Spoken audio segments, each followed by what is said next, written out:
Gaza మీద Israel దాడి, గాజాలో పిల్లలు చచ్చిపోయారు, లేకపోతే బిల్డింగ్ కూలిపోయింది, హాస్పిటల్ కూలిపోయింది. ఇలాంటి ప్రచారాలు మధ్యన అసలు అరాచకం బయట నుంచి వచ్చినోడు వాడి మీదన వీళ్ళు వెళ్ళారు కాబట్టి చేస్తున్నారు.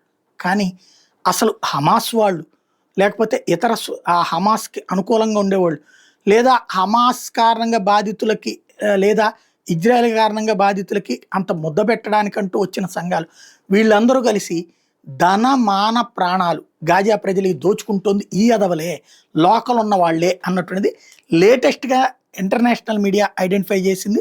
ఇంటర్నేషనల్ మీడియా వాళ్ళు అక్కడికి వెళ్ళి మాట్లాడితే 6 పిల్లల ప్రాణాలు ఎలా నిలబెట్టుకోవాలని ఎదురు చూస్తున్న 38 ఏళ్ల మహిళకి 7 ఏజెన్సీలు ఉపాధి కల్పిస్తామని ఒక వ్యక్తి హామీ ఇచ్చాడు. అందుకు బదులుగా అతడు తన ఖాళీగా ఉన్న ఒక ఇంటికి తీసుకెళ్ళమని చెప్పి తీసుకెళ్ళాడని ఒక ఆవిడ మీడియాకి చెప్పింది. అక్కడి నుంచి ఎప్పుడు బయటపడతానని అనుకున్నాను. తర్వాత అతను 30 డాలర్లకి సమానమైనటువంటి క్యాష్ ఇచ్చాడు.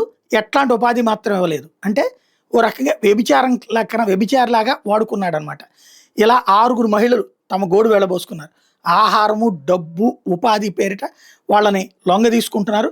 కొంతమంది పెళ్లి పేరుతో కూడా మాయమాటలు చెప్పి మోసం చేసి వాళ్ళని వాడుకుంటున్నారు అన్నట్టు విషయం గాజా మహిళలు ఇప్పుడు తాజాగా వెల్లడించడంతో బయటకు వచ్చింది. ప్రపంచం మొత్తం దిగ్భ్రాంతికి గురవుతోంది. కల్లోలిత ప్రాంతాల మహిళలు ఇట్లాంటి దుర్భర పరిస్థితులు ఎదుర్కోవడం కొత్త ఏం కాదని మానవతా సాయం అందించే బృందాలు, మానవ హక్కుల కార్యకర్తలు చెప్తున్నారు. ఇప్పుడు ఇట్లాంటి మానవతా సంక్షోభాలు ప్రజలను దుర్బలంగా మారుస్తాయని, వాటి పర్యవసానాల్లో లైంగిక హింస పెరగడం ఒకటని హ్యూమన్ రైట్స్ చెప్తుంది. అంటే ఇక్కడ ఈ దరిద్రులు ఏంటంటే యుద్ధమే ప్రమాదం తప్పించి ఈ దరిద్రాన్ని తప్పని చెప్పరనమాట. అది ఇక్కడ వీళ్ళకు ఉన్నటువంటిది.